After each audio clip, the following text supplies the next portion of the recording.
bem-vindos. Estamos aí, então, na nossa semana 8, né, de microprocessadores e microcontroladores, né? Iremos, então, dar sequência aí de onde nós paramos na aula anterior. Nós estávamos falando aí sobre algumas aplicações com PWM, ficou faltando uma implementação de um exercício 3, um exemplo, né, do livro, né, do exemplo 3, e a gente vai finalizar ele e vai começar a trabalhar ali com um assunto novo, que é da nossa aula 8. Então, vamos lá para o nosso slide, né? Então, o exemplo 3 do livro, ele nos trazia aqui um diagrama, onde nós podemos ver ali um microcontrolador PIC18F4520, né, sendo, então, programado com um algoritmo, né, para estimular o acendimento, né, o controle ali de pulsos, né, para uma lâmpada L1, né, que a gente pode ver na seta, né? Vou tentar passar o mouse aqui para que vocês possam identificar. Então, a gente tem aqui a lâmpada L1, né? Então, a intenção aqui é controlar o brilho dela através do disparo, né, desse TRIAC. Então, nós temos aqui um TRIAC com um optoacoplador, onde nós temos um optodiac, né, como saída desse optoacoplador, né, ou fotoacoplador, como queiram. Então, esse componente isola eletricamente, tá, o circuito de controle do circuito a ser controlado, né? No caso, a lâmpada, né, ela tem uma tensão de 127 volts. É importante olhar para isso, para que a gente não fique apenas pensando no programa, pensando nas rotinas, né? A gente tem que pensar na interação que existe no nosso circuito. Então, quando você deseja controlar algo que tem um potencial de tensão diferente, né, daquela que você tem como alimentação do seu circuito, é bom sempre ter esse cuidado. Aqui no simulador, veja, ele tem uma referência de GND que é a mesma do GND que está anterior ao fotoacoplador. Então, de nada isso serviria se você fizer assim, tá? Na prática, porque na prática você não vai ter isso aqui aterrado no GND do seu microcontrolador, tá? Tanto é que, caso ocorra algum problema de um condutor fase tocar nesse condutor aqui que está aterrado, né?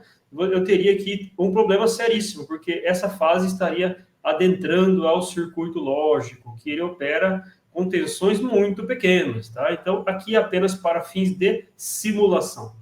Mas para a gente aprender isso aí, é importante lembrar que, caso você venha a implementar um circuito com fotoacoplador, não se esqueça, não junte os GNDs, senão você está matando o seu fotoacoplador. Seu fotoacoplador está ali para isolar, né, a etapa de controle da etapa a ser controlada. Então, isso é muito comum nos equipamentos industriais, por exemplo, CLPs, onde nós temos ali MOSFETs sendo utilizados para saídas digitais. Se você pegar um CLP L23E-QB1, né, o modelo da Allen Bradley, por exemplo, você vai abrir ele e vai encontrar ali, ele vai ter, né, um dado número de saídas digitais, né, ele vai ter lá cartões que você acopla ele com saídas digitais, né, e essas saídas são a transistor, ou seja, com 24 volts.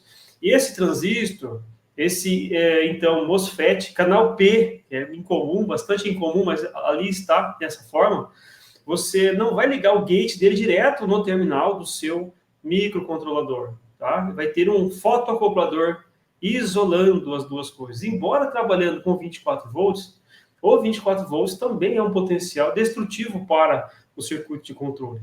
Então, assim, dado de projeto, tá, pessoal? Trabalhei bastante tempo como projetista de hardware. Posso dizer para vocês, no hardware desenvolvido, tá, para algo real, algo que você vai produzir para comércio, né? Você não liga o terminal do seu microcontrolador direto na carga. Tá? De preferência, isole as entradas e as saídas. Tá? Muitas vezes, aqui nesse caso, estamos falando de uma isolação de um sinal de pulso, né? Um sinal digital. Mas nós também podemos isolar sinais analógicos. Tá? Isso é um assunto para uma outra disciplina, mas caso vocês queiram, por favor, sinalizem aí para a mediação quem tem interesse nisso, tá? A gente pode estar conversando num vídeo extra, posso fazer um vídeo explicando esses detalhes para vocês. Porque eu sei que entre vocês aí, sempre tem um estudante ou outro que quer desenvolver um projeto real, um projeto físico, né? Então, é muito importante olhar para um diagrama, tá? E pensar em algo físico. Estou controlando o acendimento de uma lâmpada. E essa lâmpada é alimentada em 127 volts. Nós não ligamos o GND dela no GND do microcontrolador, tá? Então, só para pensar a respeito disso. Mas, olhando aqui para o nosso programa, né? O nosso programa está ali, e ele tem um exemplo que o livro de vocês traz, né? Ele tem uma inicialização ali, o ADC, underline, init, né? Uma função de inicialização das bibliotecas da conversão analógica digital, né? Que vai ter ali por conta de que o circuito possui um potenciômetro, né? Esse potenciômetro, esse trim-pot que está aqui, ele permite que você faça uma variação entre VCC, que está aqui, e GND, que está aqui. Então, ao longo do curso desse potenciômetro, você pode fazer variar uma tensão de 0 a 5 volts, no caso aqui, se VCC for 5 volts, né? No terminal AN0, que está aqui no circuito. Então, a AN0, assim, identificado no circuito como sendo o conversor analógico digital utilizado, né? Ele permite, então, que seja inicializado nesse formato. Então, a primeira coisa que acontece ali é inicializar esse recurso, né? Existe aqui também a inicialização do LCD, tá? E a limpeza desse LCD inicialmente, né? Para que ele não tenha nenhum tipo de caractere lá inicialmente, nós não queremos isso, tá? E também o cursor vai ficar desligado. Isso apenas para inicializar os dois campos, né? De conversão analógico digital e do LCD. E aí entra no loop infinito, tá? Loop infinito diz que se esse port BF0, né, for igual a 1, então, no caso, se o botão estiver ligado, olhando para o circuito novamente, tá? Então, RB0 está aqui, nós temos um botão que liga o sistema, né? Então, quando ele pressionado, ele vai enviar o potencial 1, né? Porque nós temos um pull down aqui, né? Muito bem. Então, se o port B, o bit 0, no caso, né, for igual a 1, ele vai fazer isso aqui, ele vai ler, tá? O bit 0 do ADC, ler 0, né, igual a ADC, read, ADC, underline, read é o comando para ler o que está acontecendo lá nesse, no caso, conversor analógico digital. Ele vai fazer essa leitura, tá? E vai gravar nessa variável, tá? E depois ele pega o conteúdo dessa variável que ele acabou de salvar, né? E faz uma conversão. Isso aqui dá a ele uma relação de tensão por bit. Então, ele pega lá, no caso, o valor da resolução aqui, 255, né, 8 bits, tá? E faz uma divisão ali, para que ele possa ter ali, no caso, ele teria que multiplicar o valor da tensão que tem no ADC, né, vezes essa conversão. Então, ele consegue ter aqui um valor de tensão lido, né, salvando na própria variável, né? E ele, então, seta aqui o PWM1, né, seta o Duty Cycle dele com o valor de referência que ele acabou de ter, percentual aqui, L0. Né? Então, esse L0, então, é multiplicado aqui por essa outra operação, né? Ele configura a leitura em porcentagem para ser escrita no LCD. E esse comando word string, tá? Ele faz, então, essa conversão de leitura em texto, para que ele possa ser exibido no display. Então, é o que está acontecendo aqui. E a saída do LCD, né, na verdade, vai apresentar aqui um texto chamado luminosidade, né, e depois, além do delay de 10 milissegundos, ele passa para escrever aqui em percentual, tá? Então, ele escreve o texto luminosidade, depois em percentual, e mais abaixo ele introduz, né, o valor. Nós podemos acompanhar como está na figura. Então, só comentando o programa, a luminosidade em percentual e o valor convertido ali, né? Ele pode, então, mostrar para a gente percentual de luminosidade. Então, esse é o objetivo desse circuito. Então, variando esse potenciômetro, você varia uma intensidade luminosa entre 0% e 100%, né? Utilizando aí esse recurso do microcontrolador, tá? Então, esse é o exemplo 3 do livro, tá? Muito bem. Entrando na aula de hoje, nós falamos sobre protocolos de comunicação. Pessoal, eu escrevi recentemente um capítulo de um livro sobre protocolo de comunicação. Então, existem muitos protocolos. Os que eu vou abordar aqui têm convergência com o texto do livro de vocês, tá? Mas existem muitos outros protocolos importantes, tá? A gente não vai conseguir falar de todos eles, senão daria uma disciplina só de protocolos, tá? Inclusive, pessoas que vão estudar depois protocolos de comunicação industriais, tá? Tem muito a ver com o que a gente vai falar hoje, tá? Inclusive, no final dessa aula, eu coloquei uma implementação minha de um protocolo, na unha mesmo, em linguagem C, para o microcontrolador STM32F407, tá? Então, no final do slide, a gente vai ver isso daí, né, passo a passo no código, tá? E, inclusive, ele está sendo utilizado naquele vídeo que eu passei da aula para vocês, tá? Dá para a gente usar lá a comunicação serial nativa aí, USB do laptop, do computador de vocês, e também dá para utilizar via Bluetooth, caso você tenha um conversor serial, né, para isso. Muito bem. Aí a pergunta inicial, né? Você sabe como funciona a comunicação de dados em um microcontrolador? Porque assim, a gente tem os dispositivos, né? A gente compra um dispositivo móvel, né? Você compra lá um smartphone e se conecta em alguma coisa. Se conecta via Wi-Fi, se conecta via Bluetooth, né? Isso aí a gente sabe usar, né? Uma criança pega um equipamento hoje, ela vê no YouTube alguém fazendo, ela copia, ela consegue reproduzir uma utilização.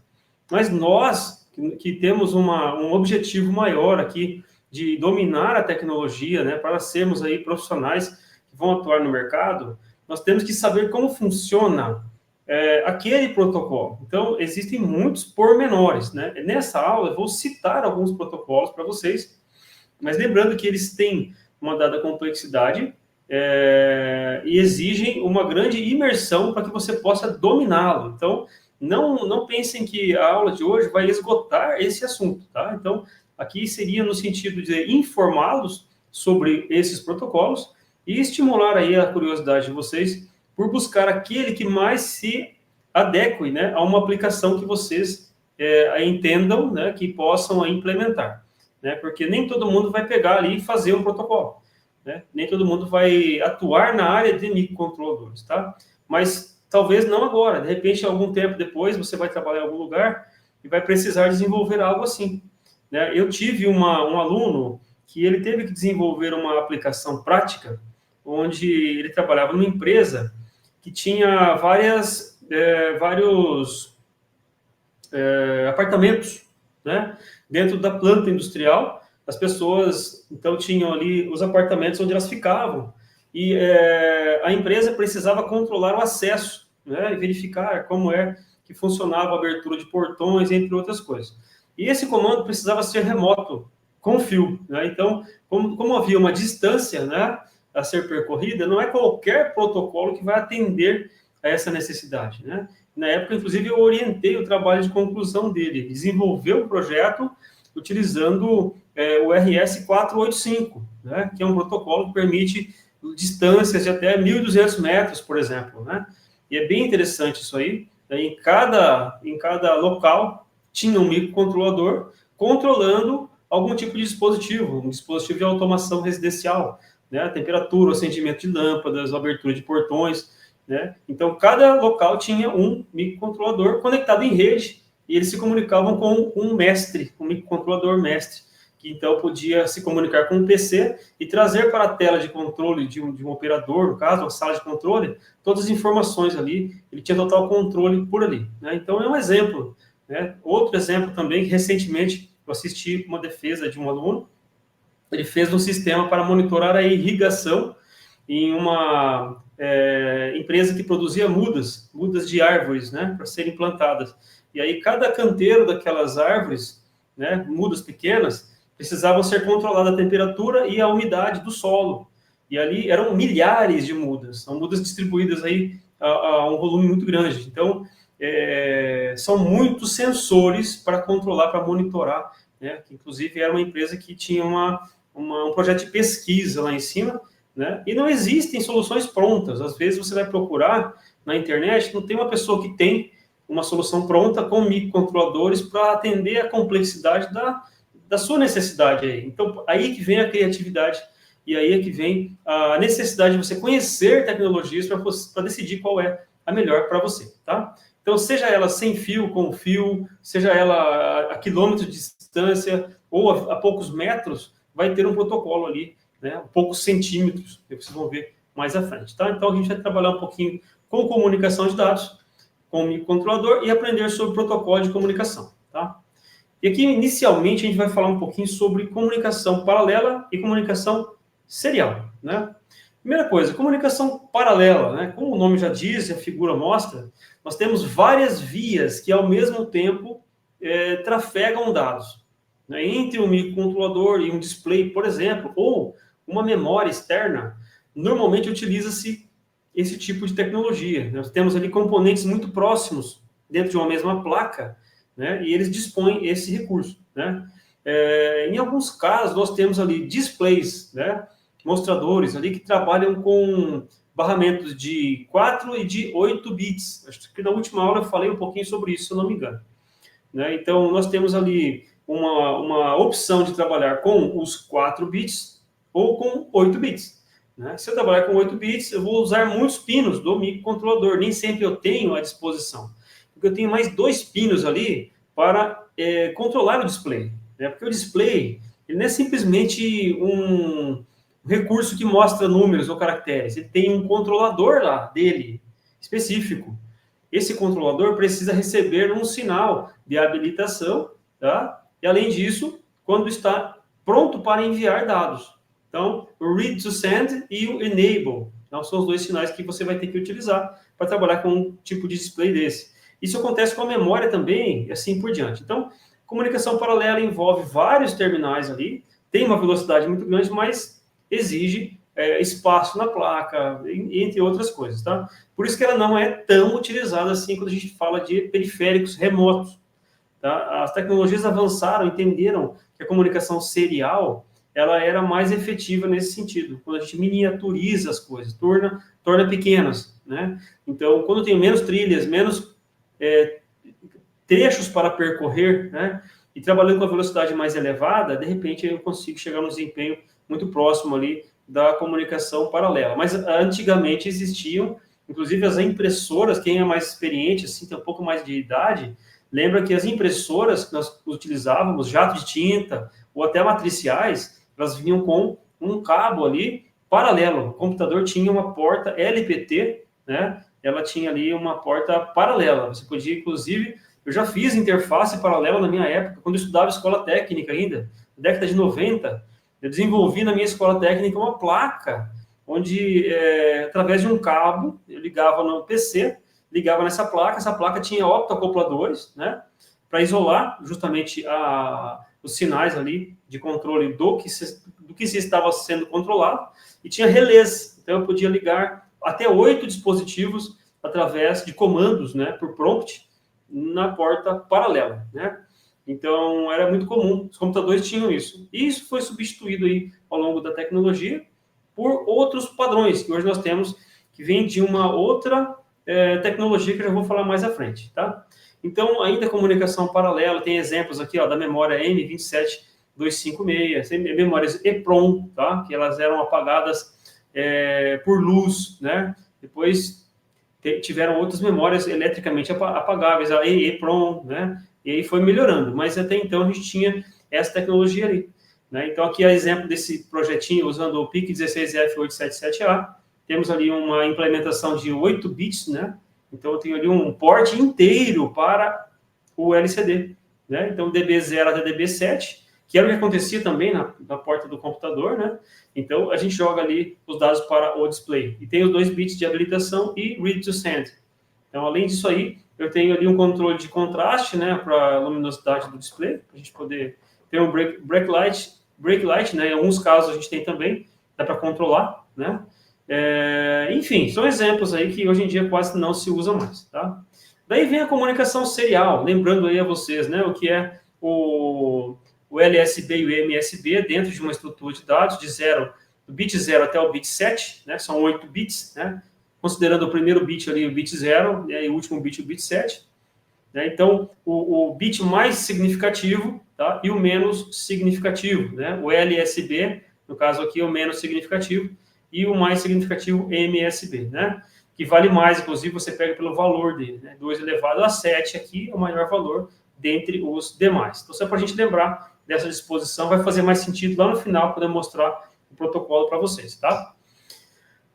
Aqui existe um diagrama que vem de um datasheet, para a gente lembrar, né? A gente entender como que funciona essa parte da comunicação, de um exemplo, né? Onde nós temos o clock, né? O SCK, né? A gente tem o SCK, onde ocorrem os pulsos, né, que dão o ritmo aí para o nosso envio, nossa troca de dados, né, envio ou recepção, tá? Aqui não vem informar o que é, né, mas nós temos uma divisão, né, dentro de um protocolo, daquilo que eu estou enviando como dados e como comando. Então, dentro do meu microcontrolador, eu tenho que ter essa distinção. Então, veja que os dados, olha só, eles vêm dentro de um pacote aqui de D0 até D7, né? Vamos voltar para o diagrama, olhando para cá, ó. Olha o nome aqui, ó, DB0, DB7, tá? É D0 até D7.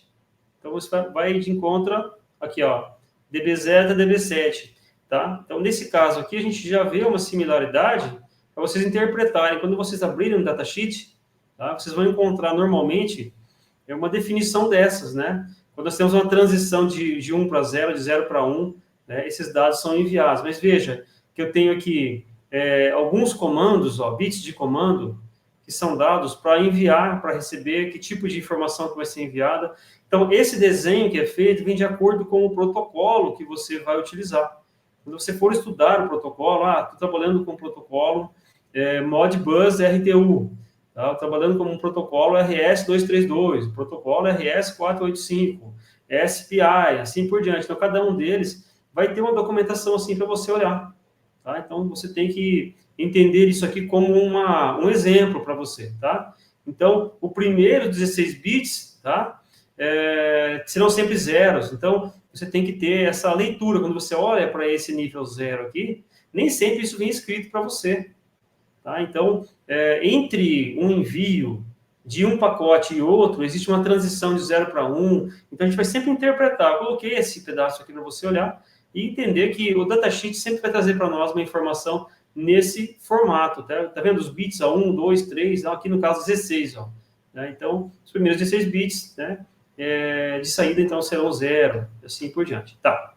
Bom, vamos falar na prática agora, que ali foi um exemplo, né? Vamos falar na prática agora de um padrão bastante difundido, o padrão I2C. Tá? Esse padrão de protocolo, né, um protocolo chamado I2C, ele veio desenvolvido pela Philips. Tá? Ele teve um objetivo inicial de interligar componentes eletrônicos em placas de circuitos de equipamentos eletrônicos. Então, o que se comercializava em grande volume naquela época eram dispositivos de uso doméstico, né? Equipamentos de som, áudio e vídeo, né? Então, existiam televisores, existiam videocassetes. Década de 80, 90, por ali, que mais se vendia era isso aí, né? Equipamentos de rádio, enfim. Então, para atender a indústria, né, com a digitalização desses equipamentos, né, que eles vinham de um cenário analógico para digital, né, eles estavam recebendo ali componentes já que tinham memória, que tinham controles remotos, né?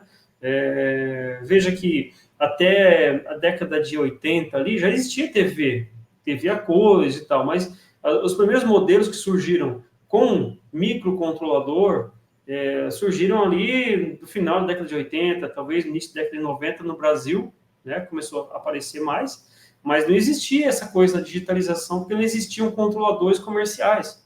Né, os microcontroladores ou microprocessadores foram surgindo depois, né, e elas eram peças específicas para aqueles produtos. Só que aí o que ocorre? Eles não tinham muita memória interna, precisavam utilizar memórias externas e outras coisas ali, outros recursos. E para ter esse tipo de aparato, como eu já comentei antes, eles perceberam que havia necessidade de realizar a comunicação serial, né? Então, não era mais paralelo, isso aí é a comunicação serial. Entenderam que era mais interessante trabalhar com menos vias, menos trilhas, né? E componentes muito, muito próximos, né?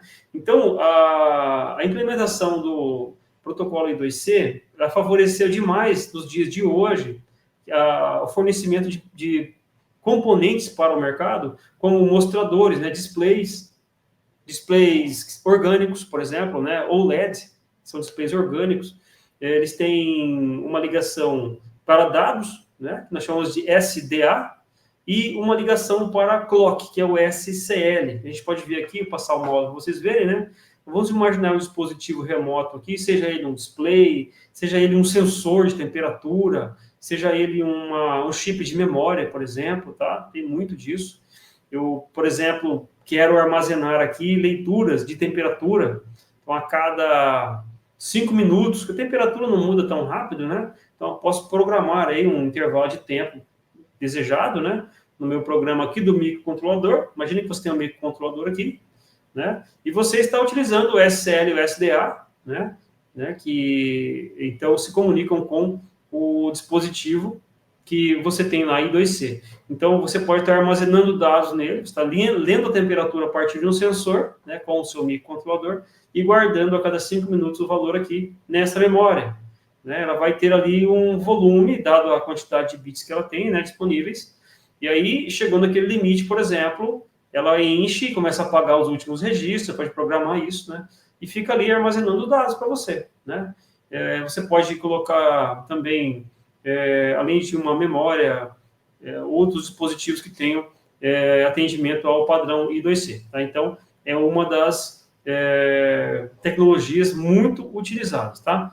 Entendam que existem resistores aqui de pull-up, tanto na linha de clock, SL, quanto na linha de dados, tá? E vocês vão ver isso daqui acontecendo em muitos protocolos, tá? Em muitas tecnologias.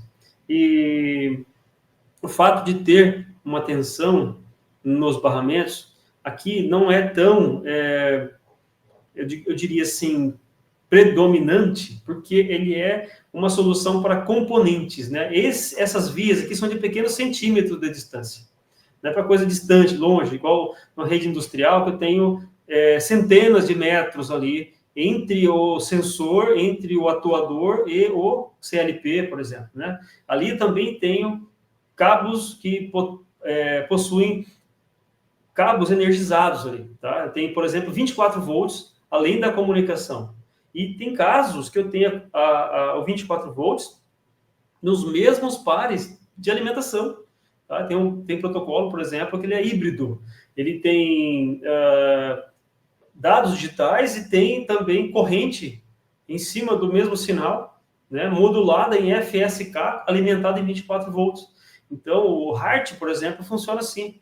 Então, existem tecnologias de todos os tipos. Tá? Então, aqui a gente está falando apenas de I2C. Tá? Então, é interessante, quem quiser saber mais sobre esse protocolo, podem avançar nisso, porque é muito utilizado, inclusive, em robótica, tá? SPI, o outro protocolo muito utilizado, tá? A gente tem isso aí bastante frequente. Às vezes, você vai comprar um módulo acelerômetro, você vai comprar um módulo de sensor inercial. Hoje nós temos muitos sensores novos, sensores interessantes. Quem costuma comprar pela internet aí para trabalhar com microcontroladores, às vezes você encontra algum módulo, um display, um teclado que vem com um protocolo diferente. O SPI, tá? Ele é um protocolo bastante utilizado também. Tá? Então, ele tem aí também 2 vias de dados, tá? E uma via de clock. Tá? Uma coisa importante, que eu vou voltar aqui no I2C para mostrar para vocês novamente, olha só, clock, né? Nós temos uma linha só de clock. Aqui na outra também, ó, só de clock, né? O que isso nos dá a perceber aqui? O que tem em comum nesses dois casos aqui? O relógio dos dois dispositivos, seja o dispositivo remoto e o microcontrolador, está sincronizado. Eles têm uma linha de clock comum. Existe um sincronismo. Então, isso é muito importante quando a gente fala de comunicação de dados, porque algumas comunicações não têm sincronismo. Algumas comunicações são assíncronas. Aqui nós temos um sincronismo. Então, é importante observar isso daí. Tá? Inclusive, no envio de pacotes, existem tempos.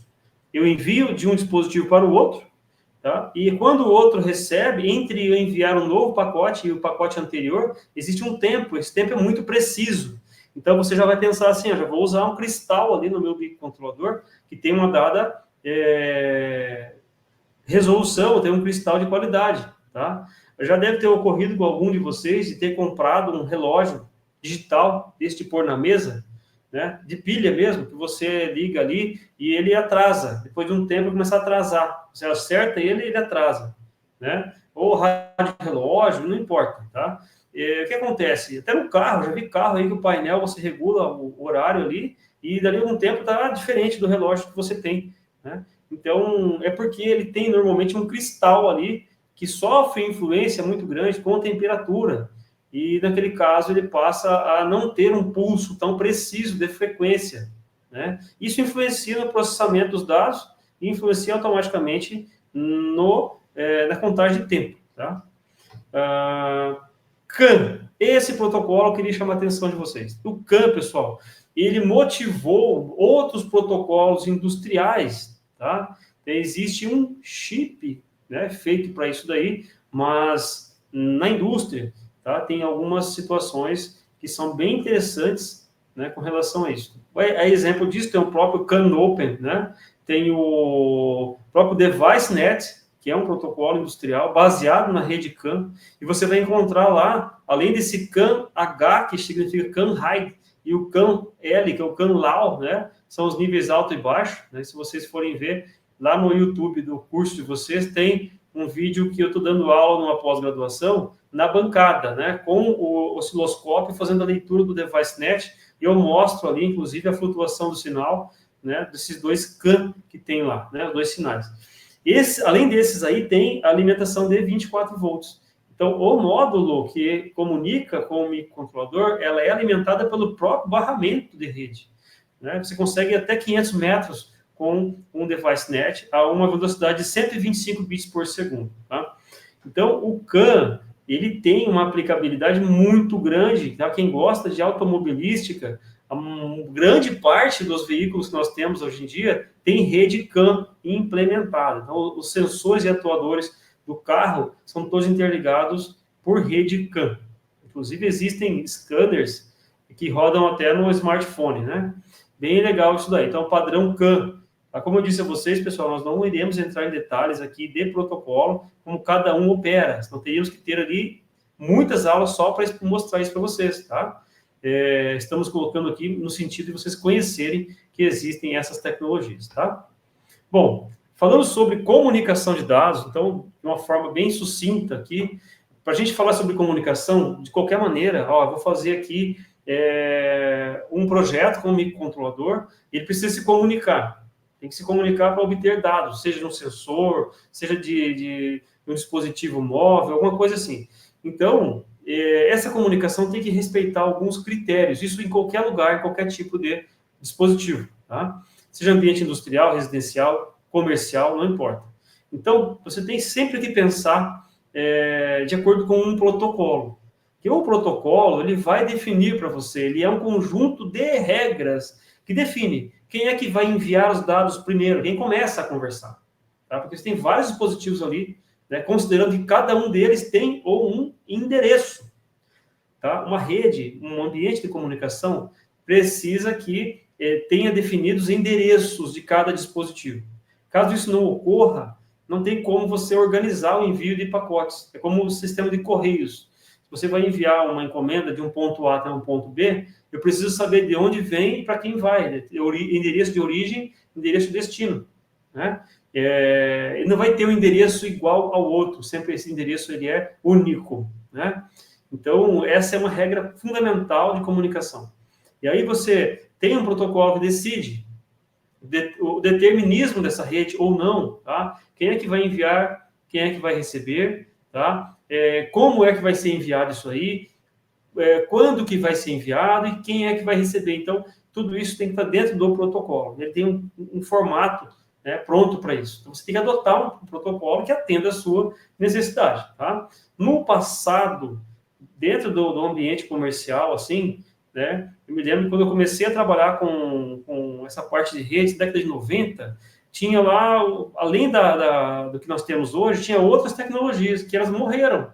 Ficou apenas isso que nós temos hoje, que é o Ethernet e IP, né? A gente costuma ver esses cabos aí interligando os computadores, né? Até mesmo os padrões que são utilizados pela comunicação sem fio, né? Via Wi-Fi, entre outras coisas. Então, alguns padrões sobreviveram porque realmente foram muito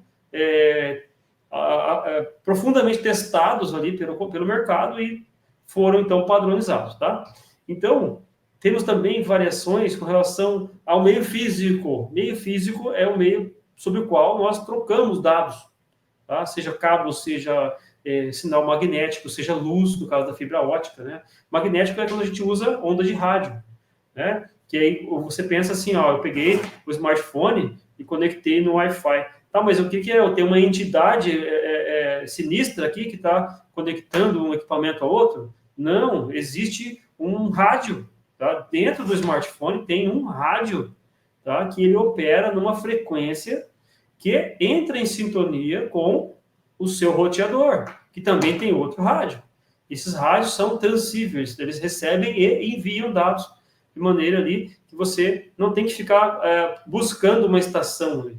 O que ocorre é que existem tecnologias que são duais, tem duas bandas de frequência, permitem que você consiga conectar numa frequência menor, numa frequência maior, né? Mas esses rádios já estão dentro do dispositivo.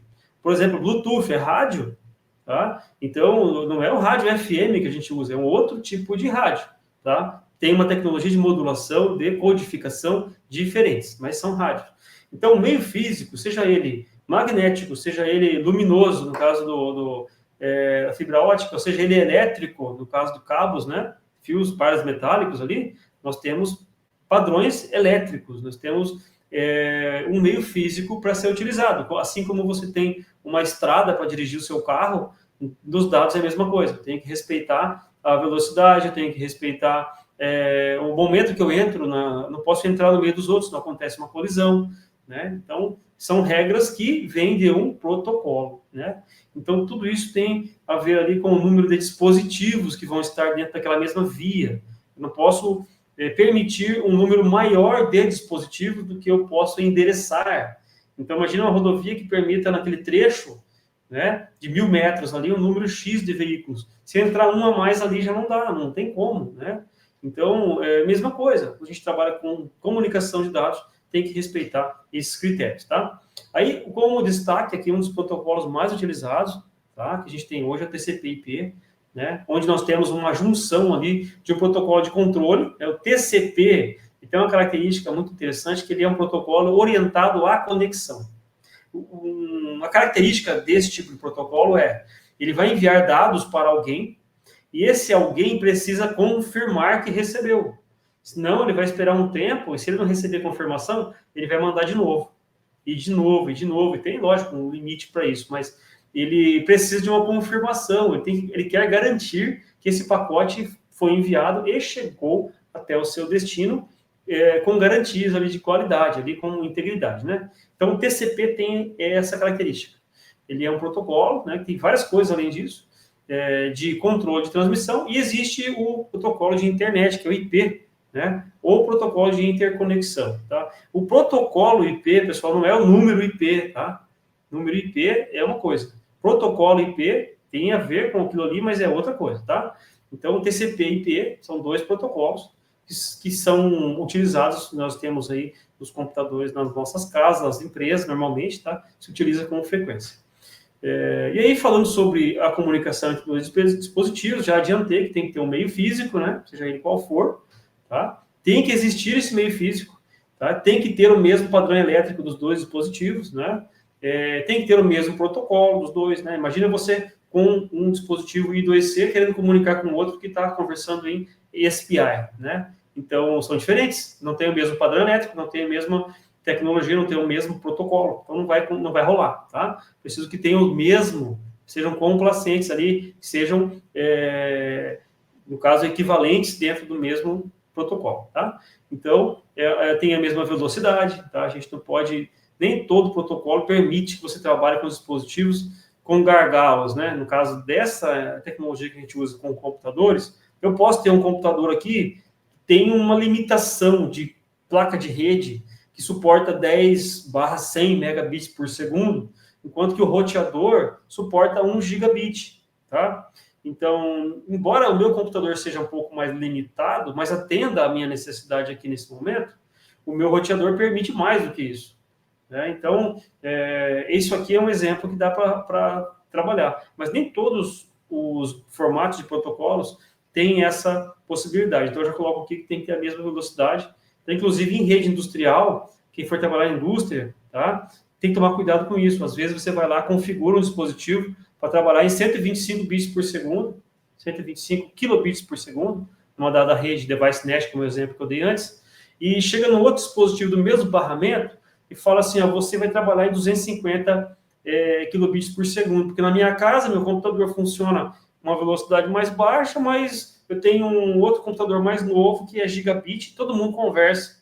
Só que você pensa que é assim na indústria, e não é. Quando você espetar aquele dispositivo na rede, tá? Ele tem um recurso lá que permite que você conecte o dispositivo sem ter que desligar e ligar de novo, tá? É hot swap. Conectou, ele vai entender que tem um dispositivo ali, se já tiver configurado no programa, né, com a mesma versão de firmware, vai funcionar. Só que você colocou a velocidade errada, colocou a velocidade mais rápida do que os demais. O que vai acontecer? Vai dar buzz off, vai parar a rede, os dispositivos todos vão parar, muito provavelmente a fábrica vai parar. Então, você não quer que isso aconteça. Então, respeite as velocidades, todo mundo na mesma velocidade. Esse aqui, do cabo UTP, que a gente usa com frequência, o cabo de rede de computadores, né? Ele tem 4 pares, 8 condutores, tá? Em geral. E esses 4 pares, desses 4 pares, apenas 2 pares é que tem dados, né? Um para transmitir e o outro para receber. Os outros 2 nem sempre são utilizados, depende aí da classe de rede que você tem. Mas, no geral, só usa-se 2 pares. Né? Até trabalhei num projeto de um mid-span, PoE, Power over Ethernet, onde os outros 2 pares que eles não eram utilizados, né? Eles eram utilizados para transportar ali potência, que Power over Ethernet, é potência sobre o cabo Ethernet, né? Padrão Ethernet. Então, utiliza-se 2 cabos para comunicação normalmente, mas os outros 2 pares, no caso, para 48 volts, né? Então, existe isso, vocês podem pesquisar, mid-span, PoE, tem muito roteador, muito switch que tem embutido já, muito dispositivo que é alimentado via Power over Ethernet, tá? Aqui, então, é só uma definição do potencial de tensão, é mais ou menos 2,5 volts, que vai dar 5 volts pico a pico para nós aqui, tanto para TX quanto para RX, tá? As cores e os números referentes aí a esses condutores, tá? Eu estou avançando aqui, depois vocês podem olhar aí com o tempo, caso queiram maiores detalhes, tá? Então, o protocolo define como ocorre a comunicação, tá? Quem é que vai ler, quem é que vai escrever, tá? É tudo no protocolo que a gente tem que ver. Isso tudo para que nós não tenhamos colisões, tá? Para que a gente possa ter ali uma definição muito clara da comunicação dos dados. Então, host, quando a gente fala host, é todo dispositivo que tem um endereço na rede. Tá? A rede é a estrutura que vai compartilhar a comunicação com esses hosts. E o IP no caso, o Internet Protocol, é o termo que a gente utiliza para identificar esse host em uma rede. Inclusive, tem lá um número associado a isso. Né? Esse aqui é um exemplo de estruturação dos dados. Tá? Se a gente for entrar em mais detalhes sobre isso, parte de rede mesmo, né, de protocolo, a gente vai ter que olhar para o modelo de referência OSI, né, onde nós temos lá 7 camadas, né, de aplicação aí em cima, mais próximo do software que você usa, e de física lá embaixo, está ligada no cabo, na forma de condução desses dados, né, do meio físico. Então, entre a aplicação e a parte física, da camada física, tem outras camadas, né, que vão montar os dados na forma que vocês veem aqui. Então, a gente tem um quadro, que é uma estrutura maior, que envolve o destino e a origem desses dados, né, quem é que manda, para quem que vai. Depois, nós temos uma definição entre endereço físico e endereço de rede, tá? Onde a gente começa com o conceito de pacote. O pacote de dados mesmo se resume aos dados, a origem e o destino. Mas aí, quando entra no quadro, ele tem que ter um endereço físico, tá? Além disso, tem o CRC, que é a checagem por redundância cíclica, que são dados referentes ao cabeçalho do pacote sendo enviado, né? E quando chega lá do outro lado, num protocolo orientado à conexão, ele vai abrir esse pacote, vai fazer um checksum, tá? E vai dizer assim, ó, os dados chegaram conforme deveriam a partir do CRC. CRC daí é que leva essa informação, né? Então, aqui tem apenas um texto falando o que eu já expliquei para vocês, tá? Para documentar. Tá? Esse aqui é um exemplo, né, de um padrão muito utilizado, que é o I3E 802.3, né? Onde nós temos aqui um preâmbulo, que é um intervalo entre um pacote e o outro, desculpe, entre um quadro e o outro, né? Um delimitador de início, daqui para frente começa o quadro, né? Desculpe, o pacote, tá? Estou trocando os nomes, desculpe. Tá? Então, quando acaba o delimitador de quadro, porque terminou um quadro, vai começar o outro, e nós temos o pacote de dados mesmo, que tem aqui os dados mesmo que você quer enviar, o comprimento dele, para que o receptor saiba, né, quantos bits ele vai selecionar ali para escolher os dados, e os endereços de quem mandou e para quem vai. Quem vai fazer o roteamento, né, vai pegar o endereço, vai abrir isso aqui, olhar para o endereço e direcionar, é o roteador. Então, você tem um roteador, o roteador tem um algoritmo para isso. Ele abre o pacote de dados, olha para o endereço de origem e de destino e já direciona o melhor caminho possível para chegar, né, com a melhor rapidez lá, né, no destino. Aqui a gente vai começar a trabalhar com um conceito. Eu gostaria de mais tempo com vocês. Então, eu vou mostrar aqui rapidamente, mas eu vou, na próxima aula, começar daqui, tá? Mais o conteúdo da próxima aula. Então, aqui a gente vai falar um pouquinho sobre um exemplo que eu montei, para que vocês vejam, né, como montar o seu próprio protocolo. Vocês podem montar o protocolo que vocês quiserem, do jeito que vocês quiserem. É só pegar a ideia, tá? É como se vocês estivessem enviando uma carta de papel para outra pessoa e ela tivesse que montar a palavra lá, bit a bit, tá? Então, aqui eu vou só enunciar mesmo e aí a gente começa desse slide aqui na próxima aula, tá? Então, aqui primeiro você tem que entender o que é uma UART e uma USART, tá? Então, UART significa receptor transmissor, tá? Assíncrono universal. E USART é a mesma coisa, só que ele é síncrono, assíncrono, universal. A diferença entre os dois, tá? É que a USART permite que você trabalhe com comunicação síncrona e assíncrona. Só que ele exige que tenha um hardware um pouco mais elaborado, tá? Então, um pouco mais complexo. A UART é mais simples, tá? Embora a USART seja um pouco mais, eu diria assim, versátil, né? Ela exige um pouco mais de hardware, um pouco mais de complexidade para fazer isso, tá? Então, aqui, pessoal, para quem já quiser se adiantar, tá? Eu desenvolvi uma aplicação onde eu utilizo um transceiver USB TTL, né? Nada mais é do que um conversor serial, né? Tem vários modelos aí no mercado. E um microcontrolador aqui, poderia ser qualquer microcontrolador. Eu trabalhei com esse porque é o que eu estou utilizando mais aqui nos meus projetos, tá? Então, utilizei uma plataforma ARM, né? Cortex M4, né? Um STM32F407, né? Tá aqui a foto do projetinho, né? Então, eu tenho aqui o microcontrolador, né? Na plataforma STM32F407 Discovery, né? Tá listado aqui para vocês. Tem aqui o dispositivo que vai fazer a comunicação. Nesse caso, ele converte do padrão USB para TTL aqui, né? Porque o microcontrolador trabalha com TTL, trabalha com 0 e 1, né? 0 e VCC. VCC desse microcontrolador é 3,3 volts. Então, ele vai soltar aqui TX e RX apenas, né? E se você colocar o GND, melhora ainda a estabilidade, tá? É bom colocar o GND. Eu acabo não usando, às vezes, funciona bem, mas se for para fazer um projeto físico, né, é sempre bom botar o GND também nesse módulo. Não precisa usar o positivo dele. O positivo dele é quando você vai alimentar o seu circuito através da USB. Nesse caso, não precisa, né, porque a gente já tem alimentação aqui na placa, né? E aqui é um módulo que eu usei como exemplo, que eu desenvolvi para controlar a temperatura, um trocador de calor, que já foi mencionado em outras aulas, né?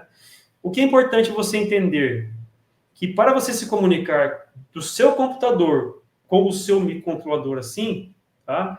Você precisa ter uma interface serial. É um programa que tem para smartphone e tem para computador. Você precisa ter um terminal serial. Nesse caso, estou utilizando o modelo Hércules. Então, esse programa, ele dá para você fazer várias coisas, inclusive enviar dados através da sua porta USB. Aqui embaixo, ó, você tem um campo de envios, send. Então, essas 3 linhas aqui permitem que você envie seus dados. Nesse caso aqui, eu estou enviando constantes, estou enviando ganhos para um controlador PID, onde eu tenho ganho proporcional, ganho integral, ganho derivativos.